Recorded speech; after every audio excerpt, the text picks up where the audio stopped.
Party number लागून news टाकलं कागदाची गरज नाही नेट बोल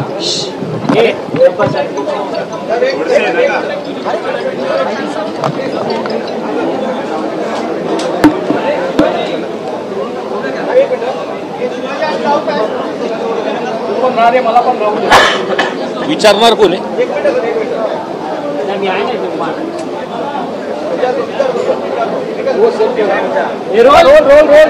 सर माजी मंत्री आणि आमदार धनंजय मुंडे यांनी तुमच्यावरती आरोप केलेत की बीडच्या लैंगिक शोषण प्रकरणाच्या संदर्भात जो कोचिंग क्लासेस मालक आहे तो तुमचा मित्र आहे आणि या सगळ्या लैंगिक अत्याचार प्रकरणामध्ये तुमचा देखील सहभाग आहे. तुमची या सगळ्या संदर्भात SIT चौकशीमार्फत चौकशी करावी अशी मागणी त्यांनी केलेली आहे. त्यांची मागणी जी आहे SITची मी पण आहे त्याच्यामध्ये सहमत. सर्वात प्रथम म्हणजे हा प्रकार जो काही झाला आहे हा चुकीचा घडलेला आहे. 2 दिवसाआधी विजय पवार सर आणि त्यांचं ते कठोरकर म्हणून ह्यांना अटक सुरू झाली आणि ज्या दिवशी ह्यांच्यावरती गुन्हा दाखल झाला त्याच्या दुसऱ्या दिवशी त्यांना पोलिसांनी अटक केली. तपास पोलिसांकडून जे होतोय रोज त्या संदर्भात प्रशासनाची मी चर्चा करतो आहे आणि पवार सरचे जे काही कोचिंग क्लासेस आहेत किंवा त्यांचे कॉलेज आहेत ते सगळे CCTVच्या अंडरमध्ये आहेत. सगळे CCTV फुटेज पोलिसांनी ताब्यात घेतलेले आहेत. आम्ही फक्त प्रशासनाने बोलताना रोज विचारतो की तपास योग्य दिशेने आहेत. मी त्यांना हेही बोललो SP साहेबांना ते जरी माझ्या जवळचे जरी असले तर तुम्ही कारवाई करायला आणि ॲक्शन घ्यायला मागं पुढे बघू नका. परंतु तुमच्या कॉल रेकॉर्डची तपासणीची मागणी जी आहे ती अंजली दमानिया आणि त्याचसोबतच धनंजय मुंडे यांच्याकडनं केली जाते. याला काय प्रत्युत्तर नाही तपासलेच पाहिजे. मला पूर्णपणे सहमत आहे मी की माझ्या आणि मला असं वाटतं पोलीस ही तपासणी सुद्धा असतील आणि ह्या गुन्हा दाखल करायला ह्याला काही 10 दिवस लागले नाही गुन्हा दाखल करायला.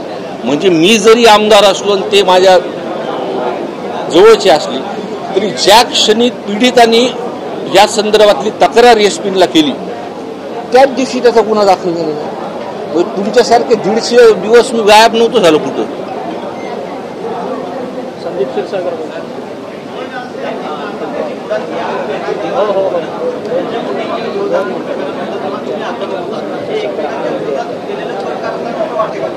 नाही मसाजोगचं काय साहजिक आहे. त्यांची बाईट बघितल्यानंतर तुम्हाला वाटत असेल त्यांचं मंत्रीपद गेल्यामुळे त्यांना कुठं ना कुठं अजून सुद्धा दुःख आहे तसं.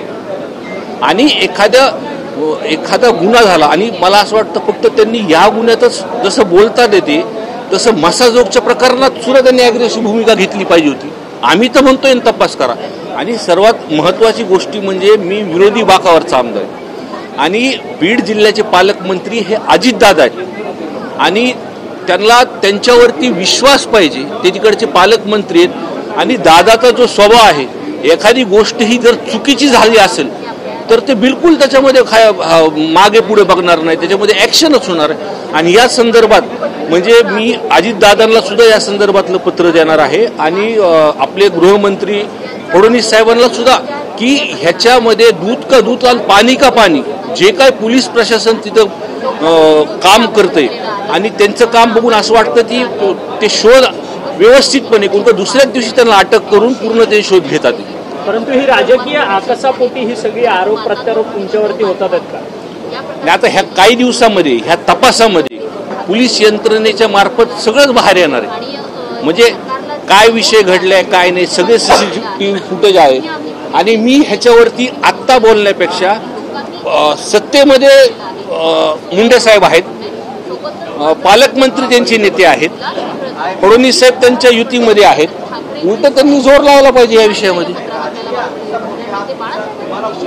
टार्गेट केलं जातं 100% मसाजोगच्या प्रकरणामध्ये जे काही मुंडे साहेब बोलले की 150 दिवस त्यांना बाहेर राहावं लागलं किंवा त्यांना जे दुःख आहे त्यांचं मंत्रीपद गेल्याचं त्यांना त्या प्रकरणाबद्दल ते वाईट त्यांना ते वाटत नाही.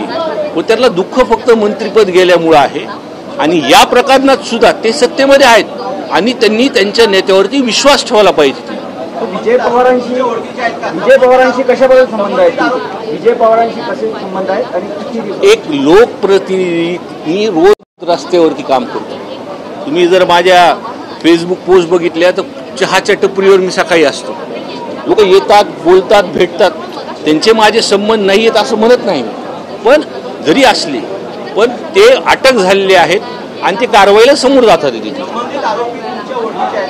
हो ते आहेत. आणि या प्रकरणामध्ये मी पीडिताच्या घरी सुद्धा जाऊन भेटणार होतो, पण मी म्हटलं आत्ता त्यांचं थोडंसं ते डिस्टर्ब आहेत, त्याच्यामुळे मी इथून गेल्यानंतर शनिवार रविवार त्यांच्या घरी जाऊन त्यांना भेट देणार आहे.